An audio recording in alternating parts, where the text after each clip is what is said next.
मुरली अमृत की धारा है धारा, जो देती दुखों से किनारा। मुरली अमृत की धारा है धारा, जो देती दुखों से किनारा। भूले जीवन में हो जाए शिव बाबा मुरली में समझाए।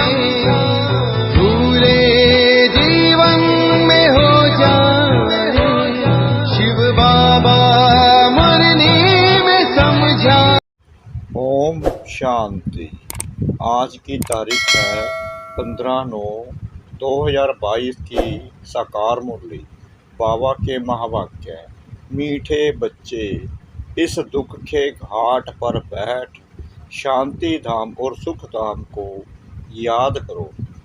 इस दुख धाम को भूल जाओ। यहाँ बुद्धि भटकनी नहीं चाहिए। प्रश्न: तुम्हारे पुरुषार्थ का आधार क्या है? उत्तर: निश्चय। तुम्हें निश्चय है बाप नई दुनिया की सौगात लाए हैं। इस पुरानी दुनिया का विनाश होना ही है। इस निश्चय से तुम पुरुषार्थ करते हो। अगर निश्चय नहीं है तो सुधरेंगे नहीं।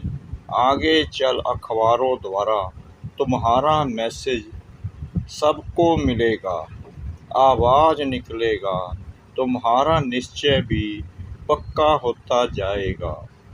Om Shanti. Tower of silence और टावर ऑफ सुख। तुम बच्चे यहाँ बैठे हो तो तुम्हारी बुद्धि घर में जानी चाहिए। वह है शांति का टावर। ऊंच से ऊंच को टावर कहा जाता है। तुम शांति के टावर हो। घर में जाने के लिए तुम पुरुषार्थ कर रहे हो। कैसे जाते हो? जो टावर में रहने वाला बाप है वह शिक्षा देते हैं कि मुझे याद करो तो शांति के टावर में आ जाएंगे। उसको घर भी कहा जाता है, शांति धाम भी कहा जाता है। यह बातें समझाई जाती हैं। अपने शांति धाम सुख धाम की याद में रहो। नहीं रह सकते हो तो गोया जंगल के कांटे हो, इसलिए दुख भासता है। अपने को शांति धाम के निवासी समझो। अपने घर को याद करना है ना, भूलना नहीं है। घर है ही बाप का। यह है ही दुख का घाट। यहाँ बैठे भी जिनको बाहर की बातें याद आती हैं तो ऐसे नहीं कहेंगे कि इनको अपना घर याद है। इसलिए बाप रोज शिक्षा देते रहते हैं।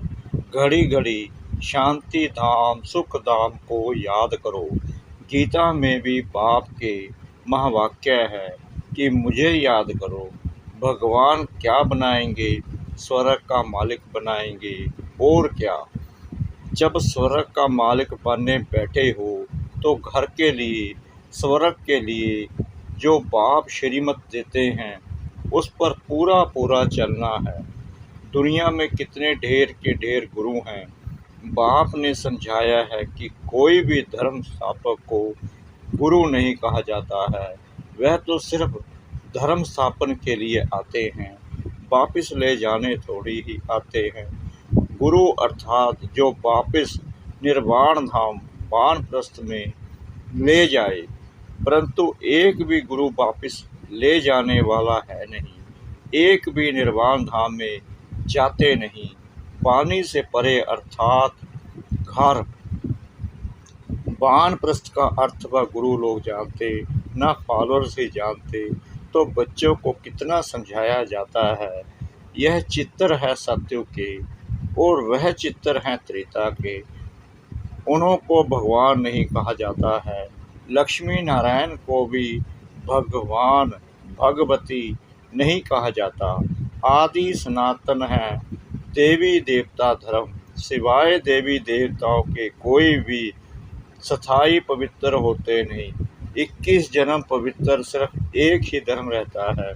फिर धीरे धीरे अवस्था कम होती जाती है। त्रेता में 2 कला कम से कम तो सुख भी कम हो जाता है। उसको कहा जाता है त्रेता युग 14 कला।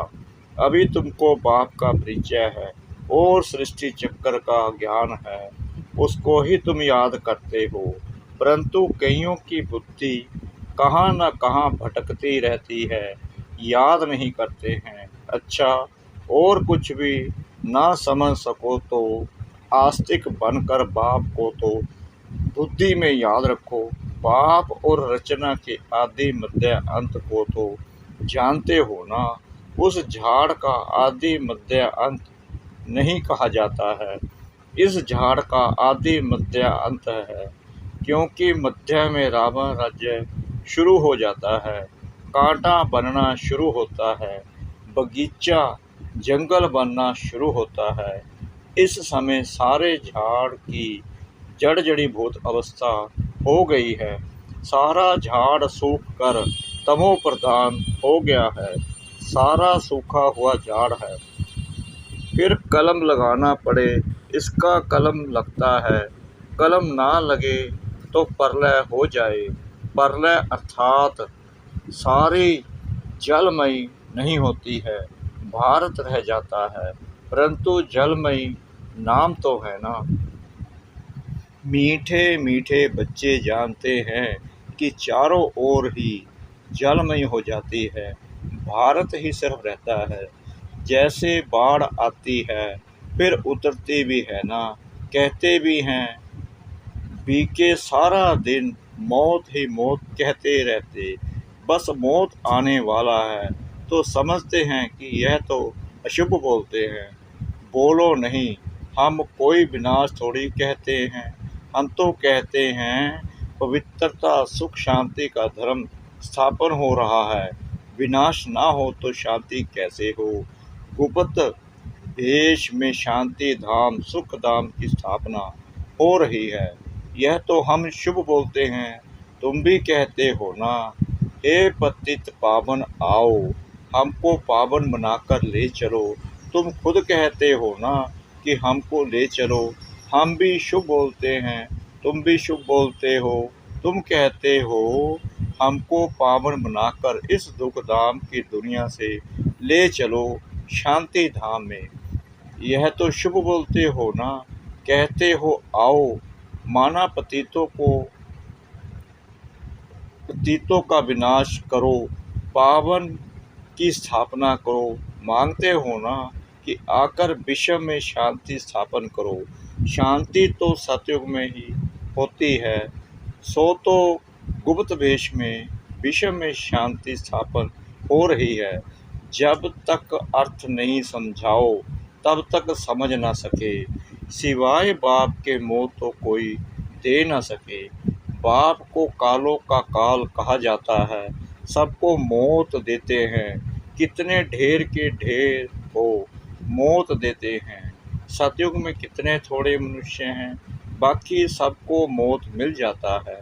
बुलाते ही हो कि पावन दुनिया में ले चलो, तो पावन दुनिया जरूर नई ही होगी, यह थोड़ी होगी। पुरानी दुनिया का भी अर्थ नहीं समझते। पावन दुनिया में बहुत थोड़े मनुष्य रहते हैं, शांति रहती है। यह बातें समझने और समझाने में कितना सहज है, परंतु बुद्धि में बैठता ही नहीं, क्योंकि समय ही नहीं है बुद्धि में बैठने का। कहा भी जाता है ना, कुंभकर्ण की नींद में सब सोए पड़े हैं, यह नहीं जागेंगे। यह ड्रामा बड़ा विचित्र है, तो ये सारा चक्कर बुद्धि में फिरना चाहिए। बाप आकर सारा ज्ञान देते हैं, उनको कहते ही हैं नॉलेजफुल, ज्ञान का सागर। ज्ञान का सागर एक बाप ही है। तुम जानते हो पानी के सागर कितने हैं, जितने नाम हैं उतने सागर हैं, पर सागर एक ही है। यह तो अलग अलग पार्टीशन कर नाम रख दिए हैं, बाहर सागर तो एक ही है ना। वास्को डिगामा भी सारा चक्कर लगाए, फिर वहाँ ही आकर खड़ा हो गया। तो सागर एक ही है, बीच बीच में टुकड़ा टुकड़ा कर अलग अलग बना दिया है। धरनी भी सारी एक ही है, परंतु टुकड़ा टुकड़ा हुई पड़ी है। तुम्हारा राज्य होता है तो धरनी भी एक ही होती है, राज्य भी एक होता है। नो टुकड़ा टुकड़ा, बाप आकर राज्य देते हैं सारे सागर पर, सारी धरनी पर, सारे आसमान पर आकर राज्य देते हैं। सारे सागर पर, सारी धरनी पर, सारे आसमान पर तुम्हारा राज्य होता है। मुक्ति में तो सब जाएंगे, बाकी जीवन मुक्ति में जाना कोई मासी का घर थोड़ी है। मुक्ति में जाना तो कामन है, सब वापिस लौटेंगे जहाँ से आए हैं, फिर वहाँ जाएंगे जरूर। बाकी नई दुनिया में सब थोड़ी आएंगे, तुम्हारा ही राज्य है। कोई कोई तो इतना देरी से आते हैं, जो पुरानी दुनिया शुरू होने से थोड़ा ही पहले, यानी 200-400 वर्ष पहले आते हैं। वह क्या हुआ, जो अच्छी रीति नहीं पढ़ेंगे तो त्रेता में भी पिछाड़ी का थोड़ा समय रहेगा। 16 कला तो कभी बन ना सके, 14 कला के भी पिछाड़ी में आएंगे। उनको सामने दुख की दुनिया देखने में आएगी, कांटों की दुनिया के नज़दीक आ जाएंगे। वहाँ कोई यह मालूम नहीं पड़ता है, सारी नॉलेज अभी है जो बुद्धि में धारण करनी होती है। इस समय मनुष्यों के पास पैसे देखो कितने होंगे, कितने महल बनते रहते हैं, कितनी ऊंची ऊंची मंजिलें बनाते रहते। समझते हैं सतयुग से भी भारत अभी ऊंच है, अभी ही 18-20 मंजिल बनाते रहते हैं, तो अंत में कितनी मंजिल वाले बनाएंगे। सतयुग त्रेता में तो यह माड़ियाँ यानी फ्लोर मंजिल होती नहीं, द्वापर में भी नहीं होती। यह तो कलयुग में जब आकर बहुत मनुष्य हो जाते हैं तो 2 मंजिल 10 मंजिल बढ़ाते जाते हैं, क्योंकि मनुष्य बढ़ते जाते हैं तो वह जाए कहाँ। धंधा दौरी बहुत है तो बड़े बड़े मकान भी बनाते रहते हैं शोभा के लिए। जंगल से मंगल होता जाता है, कितने अच्छे अच्छे मकान बनते रहते, जमीन लेते रहते हैं ना। बम्बे पहले क्या थी, 80-90 वर्ष में देखो क्या होगी। पहले तो कितने थोड़े मनुष्य थे, अभी तो देखो कितने मनुष्य हो गए हैं। समुद्र को सुखाया है, अभी भी देखो समुद्र को कितना सुखाया है। पानी जैसे कमती होता जाता है, मनुष्य वृद्धि को पाते जाते तो पानी कहाँ से आएगा। पानी कम होता जाता, समुद्र हटता जाता, धरती छोड़ता है तो मकान बना देता है। फिर पानी चढ़ जाएगा तो कराची व बम्बे का बहुत सा हिस्सा पानी में चला जाएगा, तुम जानते हो। और सब खंड खत्म हो जाएंगे, आफतें आने वाली हैं। इसलिए बाप कहते हैं जल्दी जल्दी तैयार होते रहो। जैसे शमशान में जब आग जलकर खत्म होती है तब लौटते हैं, बाप भी विनाश के लिए आए हैं तो आधे पर थोड़ी ही जाएंगे। आग लगाकर जब पूरी होगी तब चले जाएंगे, फिर बैठकर क्या करेंगे, आग बुझेगी नहीं, सब चले जाएंगे, सबको साथ ले जाएंगे। होना तो ज़रूर है, समझते तो सब हैं, लेकिन समय का कपोड़ा बहुत बड़ा लगा दिया है। बच्चों को समझाना भी गीता पर है। गीता एपिसोड है ना, जिसमें देवी देवता धर्म की स्थापना हो रही है। वहाँ एक ही धर्म होगा, बाकी सब धर्म विनाश हो जाते हैं। सिर्फ यह गीता ही है जो भगवान ने गाई है। मनुष्यों ने भक्ति मार्ग के लिए 65 शास्त्र बनाए हैं। ऐसी ऐसी पॉइंट्स धारण कर फिर सुनानी चाहिए। कहते हैं बाबा भूल जाते हैं, धारणा नहीं होती है, बाबा कहते फिर क्या करें, राजधानी स्थापन होती है। इसमें नंबरवार तो सब चाहिए। सबके ऊपर कृपा करने की ताकत हो तो बाप स्वर्ग का मालिक सबको बना दे, लेकिन नहीं, यह तो बनने ही हैं नंबरवार। यह कोई भी समझ सकते हैं कि भगवान आया हुआ है। भगवान जरूर स्वर्ग की सौगात ले आएंगे। नई दुनिया स्थापन करने आते हैं तो जरूर संगम पर ही आएंगे नई दुनिया स्थापन करने। तुम सुनते हो और निश्चय से पुरुषार्थ करते हो। जिनको निश्चय ही नहीं वह कब सुधरेंगे ही नहीं। भल कितना भी माथा मारो तो बाबा के अवतरण का पैगाम सबको देना है, मैसेज देना है। आगे चल अखबारों में पढ़ ही जाएगा। जैसे तुम्हारा नाम बदनाम भी अखबारों द्वारा हुआ, फिर नाम वाला भी अखबारों द्वारा ही होगा। दुनिया तो बहुत बड़ी है, सब जगह तो तुम बच्चियां जा नहीं सकेंगी। कितने शहर हैं, कितनी ढेर भाषाएं हैं, अखबारों द्वारा सब आवाज़ पहुंच जाता है। कोई भी आएगा कहेगा हाँ अखबारों द्वारा आवाज़ सुना है, तो तुम्हारा नाम अखबारों द्वारा ही होगा।